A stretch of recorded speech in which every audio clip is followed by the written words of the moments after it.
ahead. Performativity and Christmas, an essay by Marcus Beachy. The Christmas season has arrived, and with it come all manner of things normally associated with Christmas. People celebrate Christmas in various ways, including, but not limited to, the giving and receiving of gifts, the singing of carols, the baking of special foods, Christ's birth, and the crazy expanse of decorating. Christmas is not just something that happens to us, but is something that is created through the specific actions people take in celebrating the holiday. These combined characteristics are all part of performativity in Christmas, through which humans are able to create a meaningful holiday. According to Nevins, Christmas in all its manifestations, religious, secular, and commercial, is as much a part of American culture as baseball, mom, and apple pie. Some people feel that corporations have hijacked the meaning of Christmas by turning all things Christmas into a race to make the most money. When people should be focused on loving and giving to other people, instead, people are focused on spending lots of money and getting more and more things. A focus on oneself in this way does not lead to happiness, but instead leads to people becoming more narcissistic and focused on only their own well being. However, the author Dickens, who wrote A Christmas Carol, seemed to believe that the consumption, production, and enjoyment of all things around Christmas was crucial to the happiness of the season. All humans must consume, to a degree, in order to survive. But when acquiring and attaining is the sole focus, this does not bode well. The book How the Grinch Stole Christmas illustrates the theme of things in Christmas. In it, the Grinch is a crusty old codger who steals all the presents from Whoville. On Christmas morning, he expects to hear much weeping from the villagers, but instead, they are singing a Christmas song. He is so moved, he returns all the gifts, his heart grows in size, and he gets invited to join their feast. Through this, the Grinch learns that Christmas is not all about what one receives, but instead, it is also about the beauty of being thankful for what one has. American culture has become inundated by icons of Christmas now associated with figures such as Santa Claus, the Elf, and the Grinch. According to Nell, although the Grinch has lost his primary meaning as an anti-materialist grouch and has instead become a generic villain, albeit often one who steals something, this does not mean that the Grinch symbolizes goodness just because he had a change of heart at the end of the story. Around Christmas time in America, when one says to another, "Don't be a Grinch," it means that one should not be greedy and overbearing. No one wants to be a Grinch, despite the original Grinch's heart change.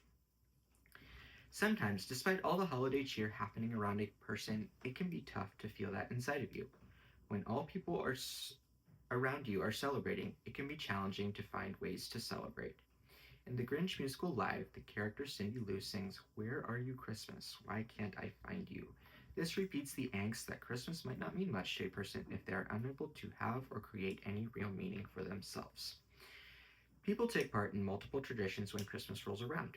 People's reasons for taking part in tradition vary. It may be because tradition is something they've always done. Perhaps they find meaning from it.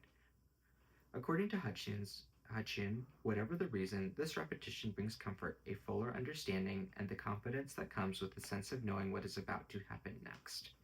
Some of the traditions from my childhood included singing Christmas carols for the neighbors, baking holiday cookies, and mile-long Christmas Eve walks.